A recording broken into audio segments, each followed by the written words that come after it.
At this time, we would like to begin a series of presentations on Jesus and the Koran. And now in part one, we would like to make the assertion that the Bible does not predict the coming of Mohammed. This is a very popular topic with many Muslim apologists who go through the Bible looking for various scriptures and arguing that those scriptures are prophecies of the coming of Mohammed.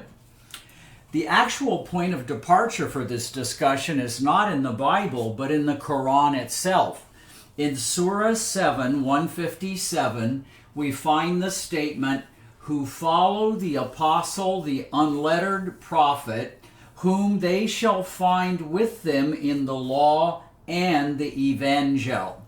Now, you can use basically any translation of the Quran, Rodwell's translation, which I'm following here, or Ahmed Ali, which I also have.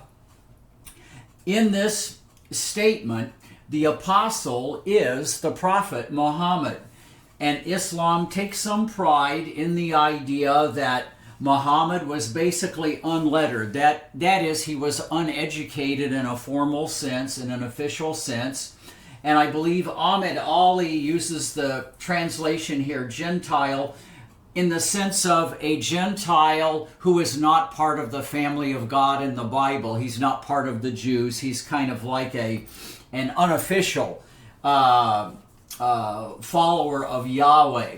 But anyway, in that sense, the apostle, the unlettered or uneducated prophet, whom they shall find with them in the law, the Torah, the Old Testament, and the evangel, the gospel. Whom they, who is they? They is Christians and Jews who look in their own book, in their own Bible, should be able to find the apostle of Allah, Muhammad, right in their own scriptures. That's what this statement is alleging. So this text is Surah 7, 157. This is the point of departure for this whole debate. The text states that Muhammad is found, that is, his coming is foretold in the Old and New Testaments of the Bible. So these Muslim apologists, as we said, they search the scriptures looking for prophecies of Muhammad, grabbing different verses which they allege are prophecies of the coming of Muhammad.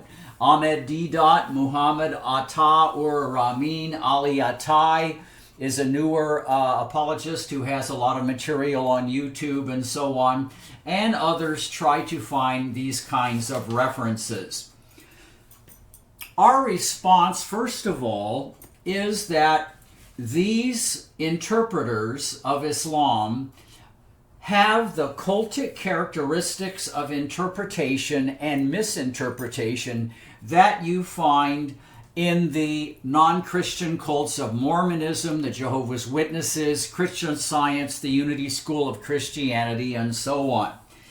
Now, of course, we're not alleging that Islam is a cult. It is a world religion with over 1 billion followers. But it is quite interesting when you look at the ways in which these men and others try to take scriptures from the Bible and make them fit the idea of prophecies of Muhammad. They often are misapplying the texts. Number one, there is a misapplication of Bible text to the wrong person and the wrong situation. Number two, there's often a tampering or a changing of the text itself to try to fit the view of the interpreter. Number three, there is almost always a departure or a rejection of the original context, the Bible text which the verse came from, the Bible context. Now, most of the examples that we'll be referring to in this first section are from the ones listed in Norman Geisler's Baker Encyclopedia of Apologetics, but we will be bringing in some other references and some other material as well. Let's turn now to the first text that is very popular with the Muslim interpreters, Deuteronomy 18:15. Deuteronomy is the fifth book in the Bible. It's one of the books of the Torah, the books of Moses. And Moses makes a prophecy in Deuteronomy 18:15. The Lord your God will raise up for you a prophet like me from among you. All right, a prophet. Of course, the Muslim interpreters say, of course, in keeping with the primary belief of Islam, there is only one God, Allah, and Mohammed is his prophet. So they come to this verse and they say, this prophet that Moses is predicting, this is Muhammad. Now, when you look at this text, and this is also alleged by Dawood, who is one of the popular Muslim apologists, you look at the text, but it is not referring to Muhammad. The context is clearly spelled out here. Moses says, a prophet like me from among you, from among your countrymen, who are Hebrews and Jews. They are not from the tribe of Ishmael. They are not from that family line that came down from Abraham. Remember, of course, Abraham had the two sons. He had Isaac, who was the child of promise. From him come the other patriarchs Jacob and so on. And then he also had the son Ishmael, who is the father of the Arabs. But Moses says, this is of course at a much later time than the time of Abraham, from among your brothers, Me'aheka. So he has to be a Hebrew. He has to be descended from Isaac. He cannot be descended from Ishmael. The Koran itself, also in Surah 29, verse 27, says the prophetic line came down from Jacob. And so that even fits with the argument that we're making here. Well, as you follow the history of interpretation of this verse, Deuteronomy 18:15, you find it in the Dead Sea Scrolls. It is quoted in the Dead Sea Scrolls, not about Muhammad, but it is a prophecy in one of the scrolls, 1Q175, a prophecy of the Jewish Messianic Redeemer. 1Q175 means cave number 1 from Qumran, document 175. In this document, this verse is quoted in such a way that it is part of a Jewish Messianic Midrash. That means one of several different texts that are used together to show a focus on the Redeemer that is to come, who is the Jewish Messiah, but not Muhammad. Now, if you go to the next step, you will see that Deuteronomy 18:15 is quoted in the New Testament several times. In John, the Gospel of John 1:25, John the Baptist here is responding to the messengers from the Pharisees and the scribes, asking him if he is the Messiah, if he is Elijah, or if he is the prophet of Deuteronomy 18:15. And John says, I am a voice of one crying in the wilderness. And then they ask him, why then are you baptizing if you are not the Christ, nor Elijah, nor the prophet? And so this passage in John shows the awareness, certainly, of the fact that Deuteronomy 18:15 was associated with the Messiah in the time of Jesus. It was a commonly used text, and it was believed to focus on or be a prophecy of the Jewish Messianic Redeemer. But for John the Baptist, he says, I am not the Christ. Ho Christos is the same as HaMashiach. I am not the Messiah, the Anointed One. I am not Elijah. Of course, we have the prophecy in Malachi where God says, I am sending you Elijah before the day of the Lord, and so on. And then we have, John says he's not the prophet of Deuteronomy 18:15. But if you continue in John's gospel over to chapter 6, Jesus works this miracle of multiplying the bread and the loaves. This is one of the 7 signs of John's gospel, chapter 2 to chapter 11. And in this passage, when you turn over to John 6, you will see that this prophecy of Deuteronomy 18:15 is applied to Jesus on the basis of this miracle that he worked. John 6:14, when therefore the people saw the sign, the semeion, the miracle that Jesus worked, they said, this is of a truth the prophet who is to come into the world. They were familiar with Deuteronomy 18:15, and at this particular time they were expecting the Messiah to come. We don't have time to go into all the details of this, but if you go back to the prophecy of Daniel chapter 9, Daniel 9 talks about the 70 weeks or the 70 periods of 7 years, something like 450 years, 480 years, between the time of the restoration of the Jews when they came back from the captivity of Babylon until the coming of the Anointed One, the Messiah. There would be about 400 and some years. So these people were expecting the Messiah to come. That's why they were so excited when they saw John the Baptist and they saw the spiritual power and the charisma that he had, and they wanted to know, are you the Messiah? John says, I'm not. He said, the one who comes after me, Jesus, is greater than me. I'm unworthy to untie his sandals. As you go through the Gospels and you see Jesus come on the scene, he begins to do these mighty works. And here in John, he multiplies the loaves and fish. They say, this is surely the prophet. This guy is the fulfillment of Deuteronomy 18:15, not Mohammed.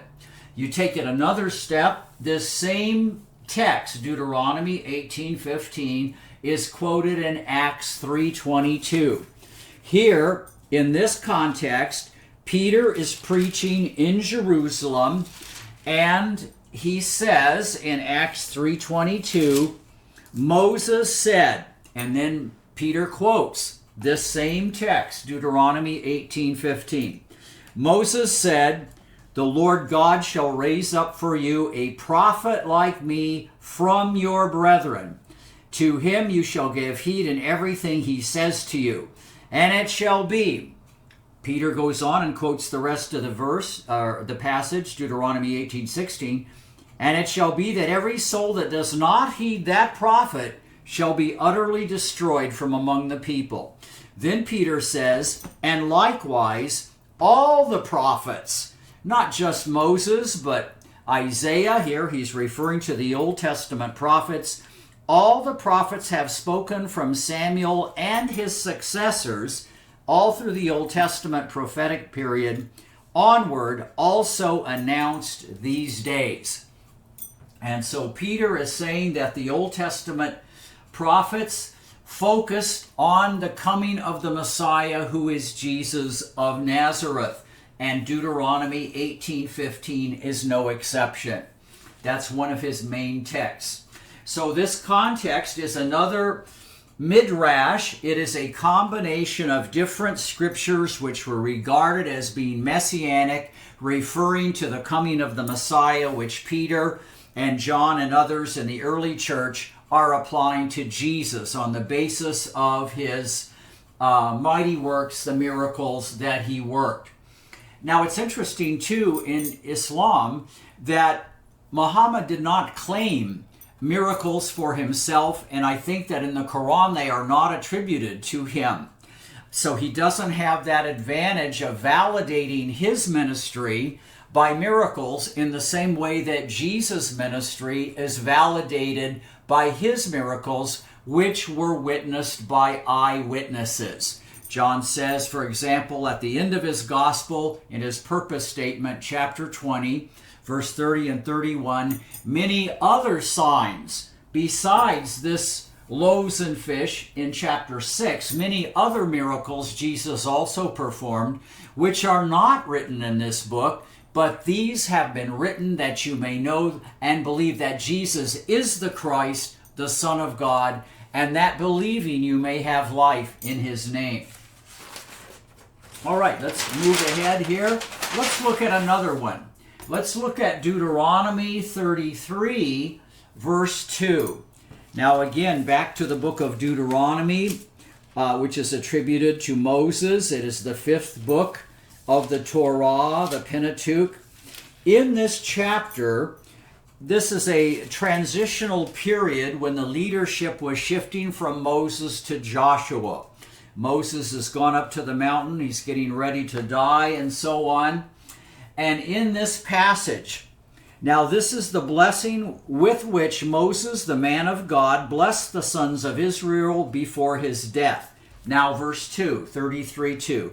And he said, Moses said, the Lord came from Sinai, Mount Sinai, and dawned on them from Seir, Mount Seir. He shone forth from Mount Paran, and he came from the midst of 10,000 holy ones. At his right hand there was flashing lightning for them, and so on. Muslim interpreters take this verse and they argue this refers to Mohammed, who came to Mecca with an army of 10,000 and then won a victory over his enemies. If you know anything about Muhammad and his rise to power, you know that at first he was rejected by other tribes in Mecca and so on, and in the area. Later on, he won a victory over them. And so the Muslim interpreters take this verse from the Pentateuch and they say this is referring to Muhammad's victory.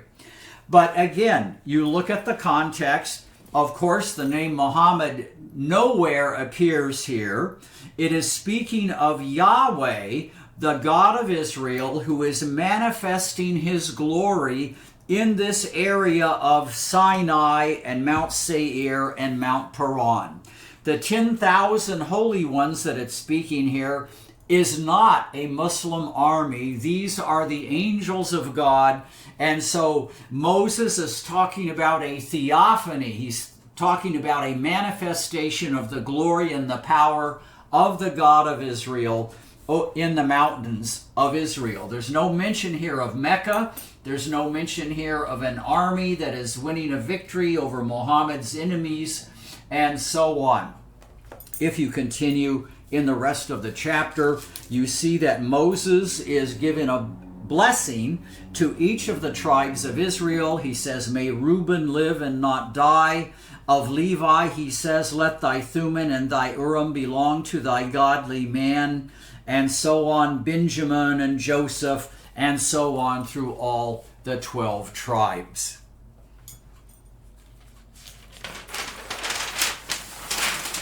Again, with this attempt to apply this to Moses, to apply it to Muhammad, it's actually the words of Moses. There's a misapplication of the text. It is Yahweh, not Muhammad. It is Mount Sinai, Seir, Paran, not Mecca, which was far to the south. Geographically, it was really in a completely different area. And then the holy ones are angels. In the New Testament, this passage is quoted in the Epistle of Jude, and it says, behold, the Lord comes with 10,000 of his holy ones, and those are angels. They are not some kind of a Muslim army. Let's look at another example, Deuteronomy 34:10. This is at the very end of the book of Deuteronomy, almost the last verse of Deuteronomy. And the editor of Deuteronomy at this point, possibly Samuel or somebody else, says, since then, no prophet has risen in Israel like Moses, whom the Lord knew face to face. Since then, Muslim interpreters fasten upon that statement, since then, and they argue since then means up until the time of Muhammad. Nobody has arisen until Muhammad came to be like Moses. But the context in 34:9 is clearly the time of Joshua. Now Joshua the son of Nun was filled with the spirit of wisdom, for Moses had laid his hands on him, and the sons of Israel listened to him and did as the Lord had commanded Moses. So the fulfillment then has been, the leadership has passed to Joshua, and on from there, there is no mention, there is no prediction of Muhammad. Deuteronomy 18:15 is fulfilled in Jesus, and so since then, really is until the time of Jesus, not Muhammad. Another aspect of Jesus' ministry is the Sermon on the Mount in Matthew 5, 6, and 7. And it's interesting, in that passage it says, Jesus went up on the mountain and then he gave them this Sermon on the Mount. Many commentators have looked at that and they have noticed the similarity between Jesus and Moses, that Moses went upon the mountain to receive the law, and they have argued, I think it's at least partially correct, that when Jesus goes up on the mountain to give the Sermon on the Mount, he is portrayed as a new Moses. He is the prophet that Moses predicted. Deuteronomy 34:10 and 11 says, no prophet has arisen in Israel like Moses, for all the signs and wonders which the Lord sent him to perform in the land of Egypt against Pharaoh, all his servants and all his land, and for all the mighty power and for all the great terror which Moses performed in the sight of all Israel. Well, the prophet like Moses would have to be a person who God would work through them signs and wonders and great terror and signs and power and so on. That did not happen through Muhammad. It happened through Jesus of Nazareth. Muhammad did no signs. Surah 2, verse 118, and Surah 3, 183. So Muhammad is not the prophet like Moses. Let's look at another example, Habakkuk. Let's go to the prophets for a minute. Habakkuk chapter 3, verse 3. This is another one of these verses that talks about a manifestation of the power of the God of Israel, the manifestation of his glory.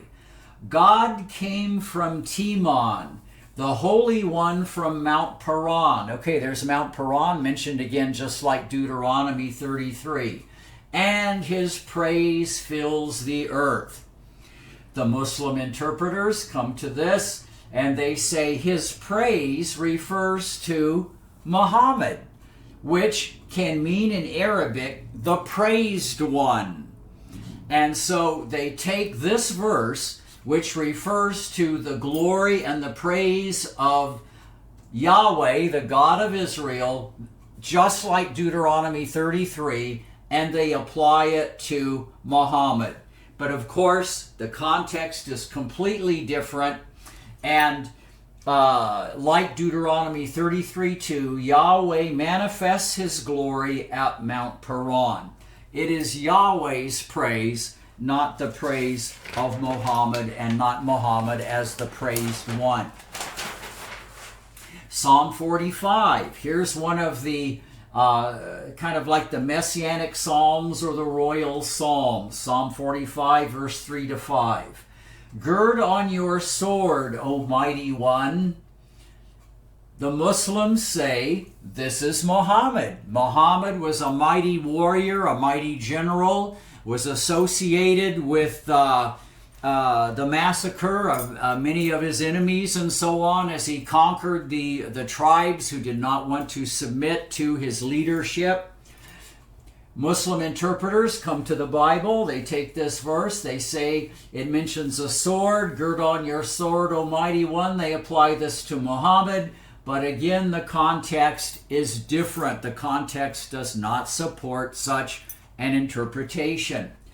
The divine king is the one who is being mentioned in this psalm, and it says, your throne, O God, is forever and ever. This cannot be Muhammad, for there is no God but Allah in Islam. So the Muslim interpreters, if they take this verse out of context, Psalm 45 verses 3 to 5, they are calling Muhammad God. But in the context, this person who is girding on their mighty sword is the Messianic king. It is not Muhammad. Thy throne, O God, is forever and ever. This verse is quoted in the book of Hebrews in the New Testament, and it is applied to Jesus as the divine Son of God. This is one of the places in the New Testament where Jesus is referred to as Theos, God, from this very text in Psalm 45. Jesus is Theos. That fits with John 1:1. In the beginning was the Word, and the Word was with God, and the Word was God, and the Word became flesh. Jesus is the Word, he is God, and he became flesh, God in the form of man, and so on. Isaiah 21:7. Here's another interesting example. Isaiah 21:7, when he sees riders, a train of donkeys, a train of camels. The Muslim interpreters come to this verse, they take it out of context, then they say the donkeys represents Jesus because they're mentioned first, and they want to make Jesus subservient as a prophet of Islam. So they say the donkeys represents Jesus, and then the camels came, and that represents Muhammad. That Muhammad has superseded Jesus as the prophet of God. That's the intent of this interpretation. But again, of course, the context doesn't support any of this kind of interpretation in the slightest. The context of this verse is that it's not even a prophecy. It's not a prophecy of anything. Isaiah's oracle is against Babylon. It is an oracle of judgment against Babylon. It has nothing to do with Muhammad. It has nothing to do with Jesus. It is merely an observation where Isaiah is calling the person to observe the judgment that is going to come upon Babylon. See the donkeys and the train of camels. People are traveling to try to get away from the judgment that is going to fall on Babylon. All right, let's take a break at this point. We will come back to another section on this, but I think you can see the direction that this is going in. You can go back, review the examples on this video, come for part 2 again, and we will continue on with other examples, also some from the New Testament.